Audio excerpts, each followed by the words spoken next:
When you build a 2x2 in Rust, does it end up looking pretty bland and empty like this?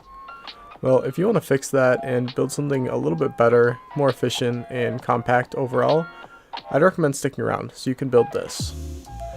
This is the most efficient 2x2 in Rust. It has tons of storage, up to 5 bags, a locker, a repair bench, workbench, 3 furnaces, basically anything you could ask for in a Rust 2x2. Obviously, it's just a simple 2x2, so you can expand on it however you'd like. And with that, let's get right into how to build it. Obviously, the first thing you need to do is to lay out your 2x2, just like this. And the next important question is, how do you want your airlock? Some people prefer it on the right going in, and some prefer it on the left going in. I prefer it on the right just because I find it a little bit harder to get deeped on, but if you prefer the other way, you can always just mirror the whole base. Once you have your airlock down, you can add your walls and your ceiling. Make sure your doors are both facing inwards. And the next big question is, what do you want your layout to be? This is a very common F-shape layout, and then this is the U-shape layout, which is a little bit stronger, but it's a little bit harder to lay everything out, and strength isn't too important on a 2x2 since you can just splash the roof if you really want to raid it. For your TC, you want it facing the wall like this, not facing where I'm standing right now. That allows you to place a box here, and it's a little bit more efficient with your box placements. Make sure this box is right in the corner, and then you can lay another one perpendicular to it right here. And this last one, you can put it right here and shove it right up against the TC. You should still be able to place this door frame here. And before we do that, we're going to go back around to the other side of the base and build the shelf from the outside. Follow the steps here, and you should be able to place a triangle through the wall. If you're not able to place it, it might be due to bad TC placement on the inside. Once you have your shelf here, you can hop on top and place a large box just like this against that back wall. Now for the second box, I'd recommend placing a piece of twig here just so it's a little bit easier to place. This one you definitely have to wiggle around a little bit, but you can definitely place it down. And then you can also squeeze a small box up here, and I'd recommend placing another large box to make that placement easier. And then finally, you can place a horizontal small box here, put your wall frame, and then you can go ahead and add a garage door or a double door depending on what you have. Obviously, you eventually want a garage door. And if you placed everything else correctly, you should be able to place a small box right there. Now that your loot room's done, we can move on to the next section of the base.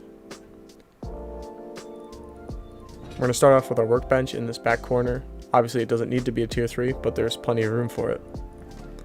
And don't forget your small box under there. And you can also squeeze a campfire in this corner. Not too much use for this since there will be a barbecue, but if you're in the cold, it's pretty nice to have, or at nighttime for some extra light. Now you can fit 3 furnaces over here.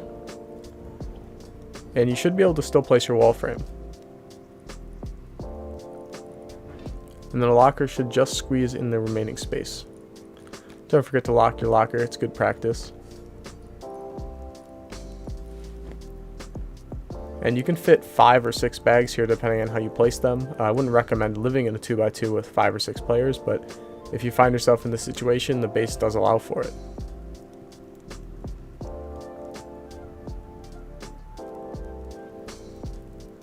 You can even fit one in the airlock if you really need one more. Now you can place your wall frame in your garage door. And now we just have this last loot room here to build. Start with a half height floor. And then place 2 large boxes with a barbecue in the middle as I do here.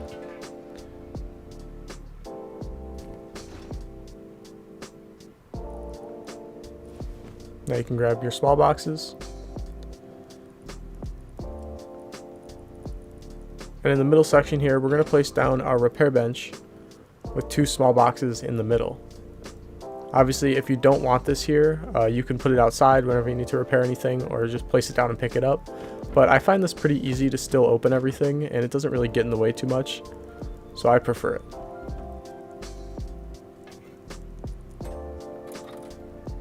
As you can see, you can still open everything very easy.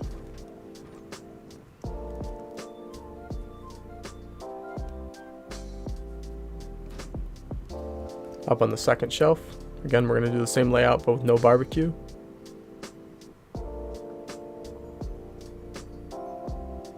Then put a small box in the middle, and 2 small boxes on each end like this.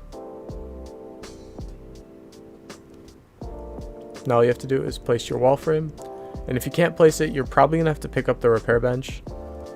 Place that down and you can just put it right back.